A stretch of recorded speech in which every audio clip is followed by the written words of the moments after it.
চলে এসেছি আমরা ব্যাংকে, যেটার জন্য বিশেষ করে পানাগড় আসা।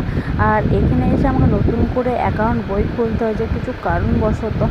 তো আমি প্রথম ভেবেছিলাম যে আমি যাব অ্যাকাউন্ট বই করবো, আবার আসতে হবে বই নিতে, এটিএম নিতে। তো সেরকম কিছুই নেই, মানে পুরোটাই চেঞ্জ। কয়েক ঘন্টা বসলে আমার হাতে বই চলে আসছে। দেখুন আমি সব ফর্ম ফিল আপ, মানে বইয়ের জন্য ফর্ম ফিল আপ, এটিএমের জন্য ফর্ম ফিল আপ করে জমা দিয়ে দিয়েছি। কয়েক ঘন্টা বসতে বলে সবই পেয়ে যাবে। তো সেটাই হয়েছে, এরকমই হলো যে আমার হাতে কয়েক ঘন্টার মধ্যে বই চলে এসছে।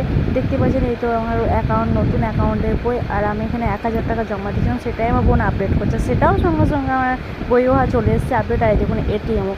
তো সব করে নিয়ে সব কাজ কমপ্লিট করে বাড়ি এসেছি, স্নান টান করে খাওয়া দাওয়া করে রেডি হয়ে আবার যাচ্ছি বাড়িতে। আমার শ্বশুরমশাই আমাকে নিতে এসেছিলো।